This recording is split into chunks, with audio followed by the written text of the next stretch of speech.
हमारे साथ मौजूद हैं बड़हरिया के कांग्रेस नेता रिजवान अहमद। आज पुरानी बाज़ार पश्चिम टोला में 7 दिन पहले हिंदू और मुसलमानों के बीच जिसमें पथराव हुआ था, बहुत सारे नेता पहुंचे हुए थे, लेकिन आज 7 दिन के बाद बड़हरिया के स्थानीय नेता रिजवान अहमद मौजूद हैं। देख रहे हैं कि हालात यहाँ की कैसी है। बहुत पुराने नेता रह चुके हैं बड़हरिया में, लेकिन इससे जानेंगे आखिर क्या वजह रहती है बड़हरिया में कि महावीरी आंकड़े के दिन में ऐसे पथराव और ऐसे घटने आ जाते हैं। क्या कहेंगे इस मामले पे आप? देखिए, सबसे पहले तो इस घटना की पुरजोर मैं मजम्मत करता हूँ कि ये घटना प्रशासन के लापरवाही के चलते या जनता के सूझबूझ नहीं होने के चलते, चूँकि प्रशासन और जनता का बीच का जो रिश्ता होता है वह बढ़िया रिश्ता होता है, जो यहाँ इसका अभाव है। प्रशासन का और पब्लिक का जो रिश्ता एक कड़ी होता है वो बढ़िया होना चाहिए। और इस घटना से मैं ही नहीं बल्कि जितने अच्छे लोग हैं वो सब लोग मर्माहत हैं। बल्कि मैं अपने दुख और पीड़ा को आपके सामने कैसे बयान करूं। जब मैं दिल्ली में था उस टाइम में यहाँ ये ऑकरेंस होता है तो हमें ख़बर मिलती है, तो हम तुरंत थाना प्रभारी जी से बात करते हैं और बात करके हम उनको बताते हैं कि निर्दोष को फंसाना नहीं है और दोषी को बकसना नहीं है। इस पर अगर काम प्रशासन करेगी तो आने वाले दिन में लोग डरेंगे इन सब चीज़ों से। तो उन्होंने कहा कि हाँ यही होगा, निर्दोष फंसेगा नहीं, दोषी बचेगा नहीं। हमने उसी दिन बात किया था थाना प्रभारी जी से। उसके बाद तुरंत हमने अपने माननीय मंत्री मोहम्मद जमा खान साहब से बात किया। मोहम्मद जमा खान साहब माननीय मंत्री अल्पसंख्यक कल्याण विभाग, उन्होंने स्थानीय प्रशासन से, जिला प्रशासन से उन्होंने बात करी। फिर उन्होंने एक लेटर लिखा अपने लेटर हेड पे, जिस पर रिजवान के कम उम्री का जिक्र हुआ, 8 साल की उम्र का जिक्र हुआ, जिसमें FIR में 13 साल लिखा गया है, लेकिन उसका सर्टिफिकेट लगाया गया, जन्म प्रमाण पत्र।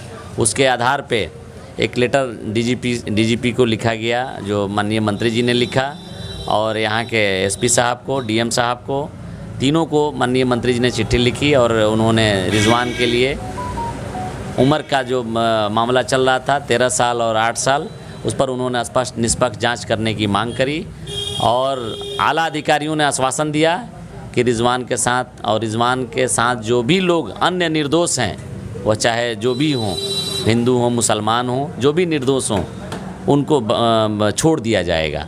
ये प्रशासन की तरफ से आश्वासन हुआ माननीय मंत्री जी को, मोहम्मद जमा खान साहब को।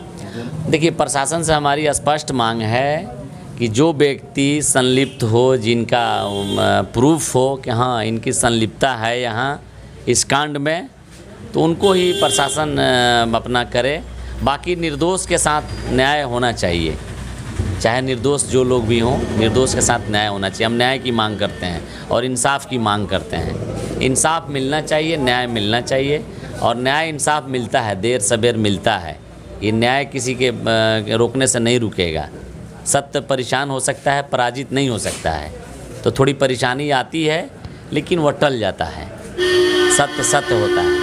दोनों समुदाय के लोगों से मेरा नर्म निवेदन है, और मैं हाथ जोड़ करके बड़हरिया वासियों से मैं गुजारिश करूंगा कि बड़हरिया की भोली भाली जनता में कोई कसूर नहीं है, कोई दिक्कत नहीं है। दिक्कत बस यहाँ जो लोग चाहते हैं कि कुछ हो जाए जिससे हमारी राजनीतिक दुकानदारी चले, तो उस दुकानदारी को चलाने के लिए इस तरह की हरकत लोग करते हैं।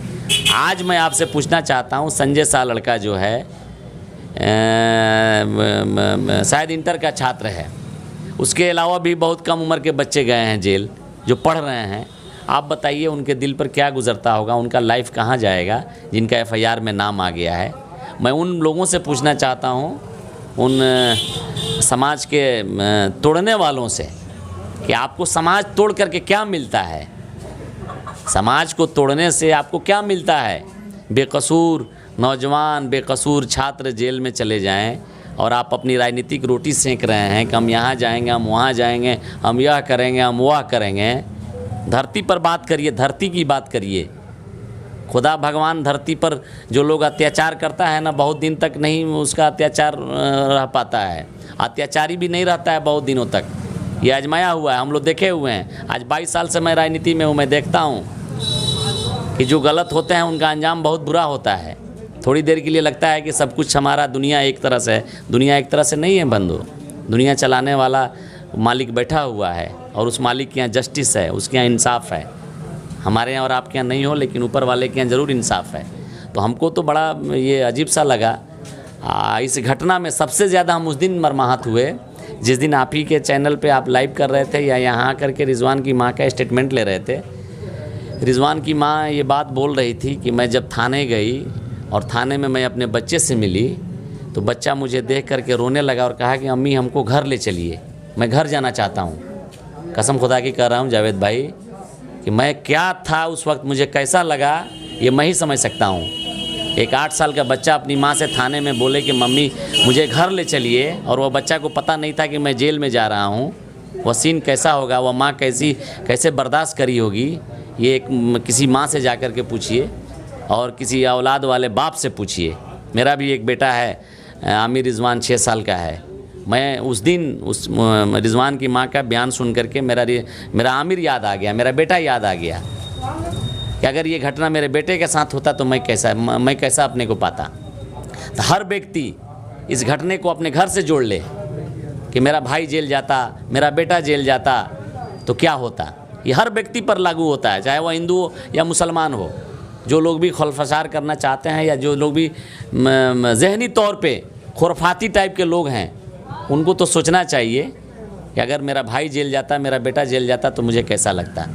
इसलिए मैं अपनी हैसियत से जितना हो सका है मैं हर समुदाय के साथ खड़ा हूँ, हर बेकसूर लोगों के साथ खड़ा हूँ, हर वह व्यक्ति के साथ खड़ा हूँ जो मुझे आवाज़ देता है। अगर मुझे आप आवाज़ दीजिएगा तो आपके रिश्तेदार के पहुंचने से पहले हम ज़रूर पहुंचेंगे, और नहीं पहुंचे अगर हम बढ़िया में नहीं हैं तो कहीं ना कहीं आपकी मदद भी हम कर रहे हैं। मदद की सूरत बहुत सारी होती है, उस सूरत में हम बढ़िया के लोगों की मदद करते हैं, और बिना नाम पूछे, बिना गांव पूछे, बिना जात और धर्म पूछे मैं मदद करता हूं। और मैं यहाँ करके भी नहीं दिखाता हूं कि मैंने आपके लिए मदद करी है, लेकिन मैं मदद करता हूं जिसका फल मुझे जनता नहीं दे, लेकिन ऊपर वाला ज़रूर देता है मुझे फल। जितना हो सका हमसे, बूढ़ी माँ जिसका एल्वेस्टर उजड़ गया था, मैं अपने तरफ से उसको 2000 रुपया दिया और कहा कि एक छोटी सी मदद मेरी है कि आप इसको अपने एल्वेस्टर में लगा लीजिएगा। मेरे तरफ से 1 एल्वेस्टर ही या 2 एल्वेस्टर, जितना हो सके आप लगा लीजिएगा। मैं अपने क्षमता के हिसाब से किया, क्योंकि आप जानते हैं हम संघर्ष करते हैं, मेहनत करते हैं, तो इसलिए मदद के तो मन में बहुत कुछ रहता है, लेकिन है नहीं कि कर पाएँ। अल्लाह से दुआ कीजिए, अल्लाह हमको देगा तो हम मदद करेंगे। रिजवान अहमद, कांग्रेस नेता, बढ़िया। बढ़िया पुरानी बाजार जो घटना घटी थी, आज पूरे 7 दिन हो गए हैं। रिजवान को 6 दिन के बाद जेल से रिहा किया गया, क्या कहेंगे सर उस पर, पुलिस प्रशासन के बारे में आप? देखिए, पहली बात तो यह है कि जो भी ये घटना हुई है, इस घटना निंदनीय है, ऐसा नहीं होना चाहिए। और अब मान रहा कि बात पुलिस प्रशासन की बात जहाँ तक कह रहे हैं, तो अब इसमें क्या सच्चाई है वो तो पुलिस प्रशासन अपने काम में लगी हुई है, और वो ज़रूर छानबीन के निकालेगी बाहर कि क्या कहाँ गलत है, कहाँ सही है, किसने क्या किया। जो कुछ भी हुआ वो गलत हुआ, नहीं होना चाहिए था इस तरह का। और दूसरी बात यह है कि इसमें जिस तरह से जैसे रिजवान के साथ रिजवान की अरेस्टिंग हुई, रिजवान के साथ सारे लोग खड़े थे, और माननीय मुख्यमंत्री भी अपने संज्ञान में लिए हुए थे इस चीज़ को, और हमारे जो अल्पसंख्यक कल्याण मंत्री हैं जमा साहब, तो जमा खान साहब जो है बिल्कुल इसमें तत्पर थे, बहुत ज़्यादा उन्होंने इसमें सक्रियता दिखाई अपनी, और बाज़ाब्ता इसको डीजीपी को चिट्ठी लिखा, उन्होंने डीएम एसपी मुख्यमंत्री तक इस बात को पहुंचाया, और उन्हीं की मेहनतों का नतीजा है कि आज रिजवान जो है और बाकी जो भी लोग उनके साथ थे या और भी जो पक्ष के लोग थे, वो सारे लोगों की रिहाई हुई और उन लोगों को बेल मिला। केस है, स्टैंड किया हुआ है, चल रहा है, चलेगा। हम लोग देखेंगे इसमें कि किसी का, हम लोगों का असल मामला है कि एक तो होना नहीं चाहिए था, जो हो गया, अब उस पर जो है लोगों को, जो लोग दोषी लोग हैं उनको बख्शा नहीं जाए, उन पर ज़रूर कार्रवाई हो, चाहे किसी भी पक्ष के लोग। सर, इस कांड में निर्दोष लोग काफ़ी प्रशासन उन्हें उठा कर ले गई है, तो उनके बारे में आपकी क्या? बिल्कुल, आपकी बात बिल्कुल दुरुस्त है। अगर ये बात देखिए, अभी तो प्रशासन उठा के ले गई है, प्रशासन उस वक्त जो है बौखलाई हुई थी, ज़रूर थी। अब उसके ऊपर जो है लॉ एंड ऑर्डर मेंटेन करने का जो है वो जिम्मेदारी होती है, और उस जिम्मेदारी से कहाँ कैसे चूक हुई है ये तो डिपार्टमेंटल बात है, और मुख्यमंत्री इस पर संज्ञान लिए हुए हैं। वो बिल्कुल इस पर, आप जानते हैं कि हमारे माननीय मुख्यमंत्री नीतीश कुमार जो है किस तरह से जो है वो काम करते हैं कि कहीं भी कोई भी ऐसी चीज़, वो सीधा उनका है कि ना हम जो है किसी को छेड़ते हैं, या जो छेड़ता है तो उसको जो है हम छोड़ते भी नहीं हैं, और ना ही हम किसी को फंसाते हैं, ना किसी को बचाते हैं। तो बहुत ही क्लियर उनका जो है मैसेज है। जो लोग भी इसमें साजिश किया है, जिन लोगों ने, वो ज़रूर सामने लाए जाएंगे और उन पर सख्त से सख्त कार्रवाई होगी। यहाँ के लोगों से मिलकर क्या आश्वासन दिया आपने?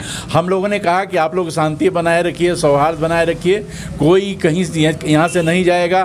सब लोग हमारे पड़ोसी हैं, सब हमारे भाई हैं। जहाँ कुछ लोग रहते हैं, जहाँ घर में आप देखते हैं कहा जाता है देहातों में कि जहाँ कुछ हंडिया बर्तन जमा होता है ढबढुब हो ही जाता है। तो इसको सीरियस नहीं लिया जाए। ये एक प्रक्रिया थी, एक होने वाली चीज़ थी, हो गई, लेकिन हम सब शांति सौहार्द बनाए रखें, भाईचारा बनाए रखें। यही हमारे माननीय मुख्यमंत्री नीतीश कुमार और हमारे माननीय मंत्री जमा खान साहब की तरफ से भी यही कहा जा रहा है, और हम लोग यही चाह रहे हैं कि पुलिस प्रशासन अपना काम कर रही है, उसका आप लोग भी सहयोग करें, हम सब लोग सहयोग कर रहे हैं उसका, और दूध का दूध, पानी का पानी बिल्कुल होके रहेगा, और दोषियों को सज़ा मिल के रहेगी। मेरा नाम सैयद नजमुल हुदा है। मैं निवर्तमान अल्पसंख्यक जदयू प्रदेश उपाध्यक्ष हूँ।